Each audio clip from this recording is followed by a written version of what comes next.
Hi again, third graders. Mr. Graham here, reading more of Diary of a Wimpy Kid, Roderick Rules.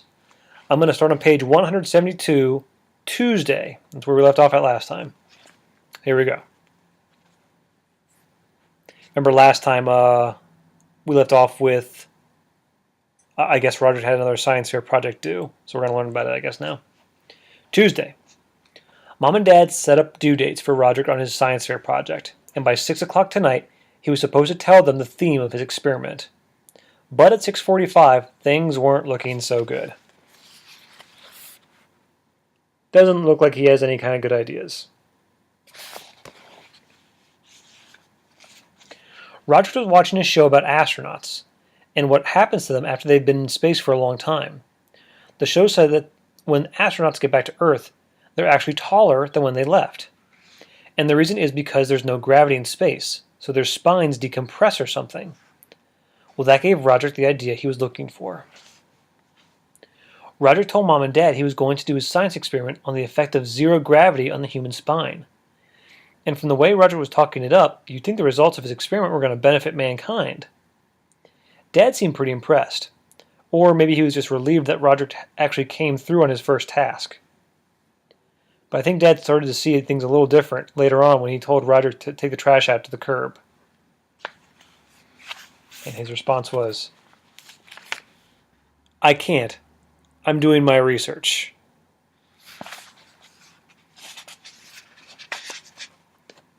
Wednesday. Yesterday at school, they announced tryouts for a big winter talent show. As soon as I found out about it, I came up with this awesome idea for a comedy skit that me and Rowley could do. But I admit the real reason I wrote it was to give myself an excuse to talk to Holly Hills, who was Heather Hills' sister and the most popular girl in my grade. Okay, I guess the skit's name is The Boy Whose Family Thinks He's a Dog. Let's see if I can read this and show you guys at the same time. "Look, honey, our dog is standing on his hind legs. I am a person, not a dog."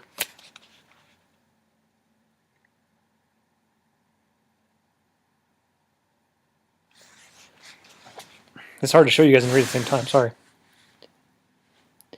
"Hey, you're not supposed to be up on the couch, you dumb mutt." "But I am not a dog, I'm your son." "Don't you growl at me." "We're off on a romantic vacation. I guess we'll have to put you in the kennel." "But I want to go with you guys." "Well, woof, woof, woof to you too." The end.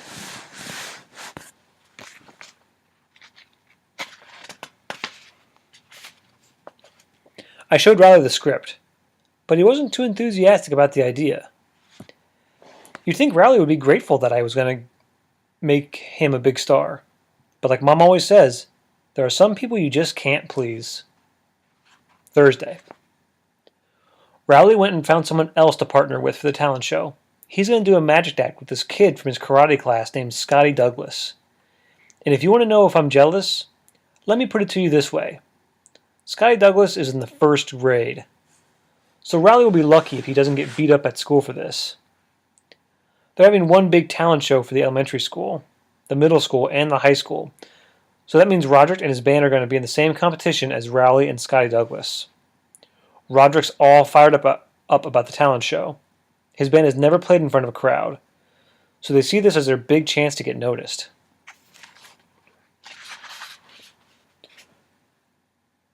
Roderick is still grounded, but the rule is that he's not allowed to leave the house. So his band just comes over every day and practices down in the basement. I think Dad's starting to wish he had worded Roderick's punishment a little differently.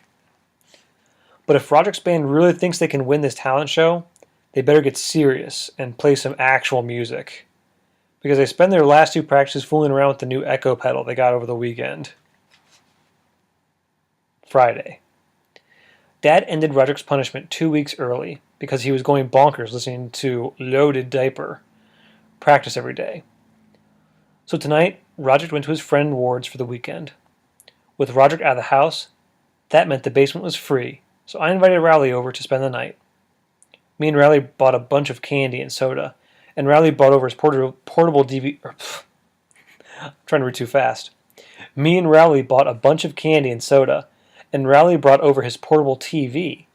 We even managed to get our hands on a couple of Roderick's horror movies, so we were all set. But then Mom came downstairs with Manny. Look who came to join you!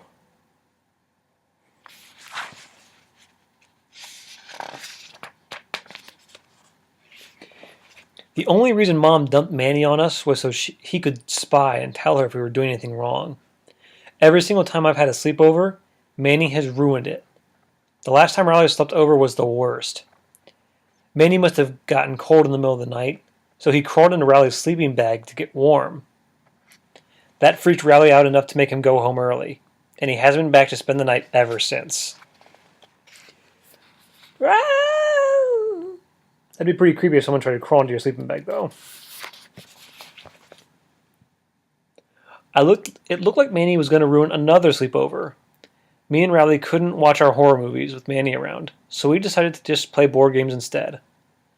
But I'm a little sick of board games, and besides, Riley was kind of driving me crazy.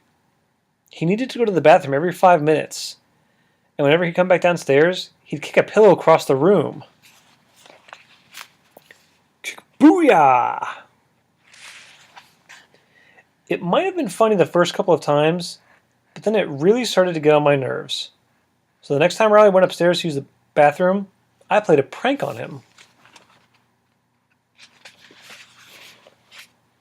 I put one of Dad's dumbbells underneath a pillow.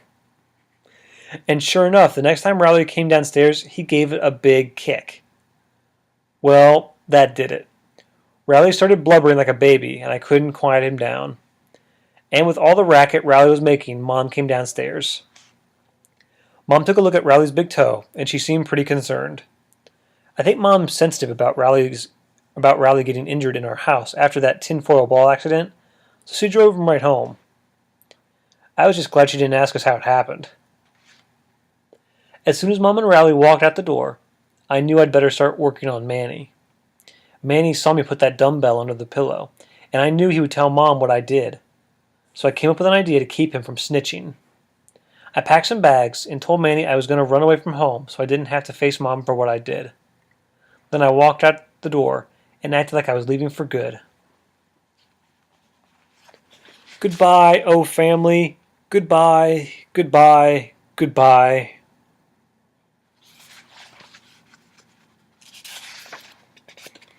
I got that idea from Roderick.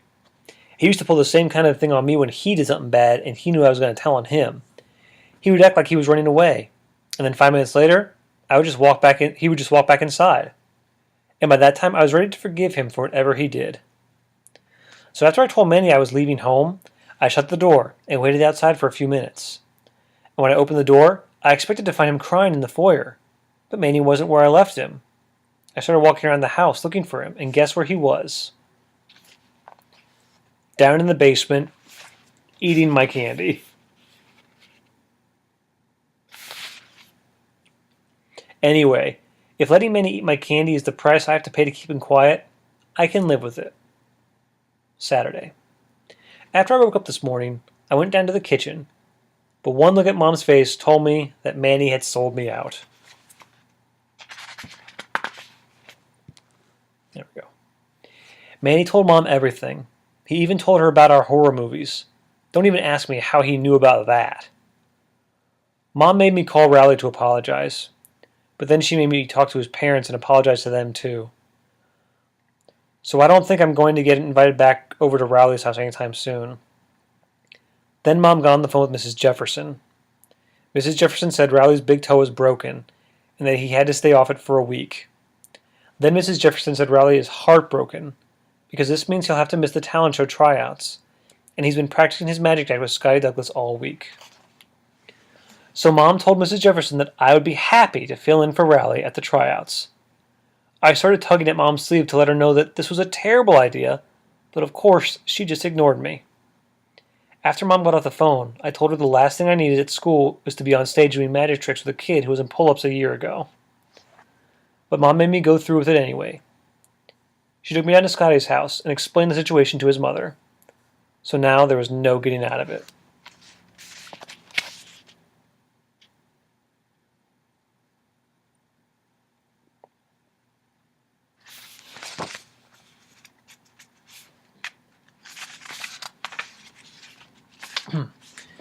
Mrs. Douglas invited me inside, and me and Scotty went up to his room to start practicing. Well, the first thing I found out was that Rowley and Scotty were not equal partners in this act. Rowley was actually Scotty's assistant. I told Scotty there was no way I was going to be a magician's assistant to a first grader, but Scotty said it was his magic set, and he started throwing a big temper tantrum. So I just went along with the idea to keep Scotty quiet, because believe me, I did not need any more trouble. Then Scotty handed me this shirt that was covered with all these sparkly sequins, and he told me that was my costume.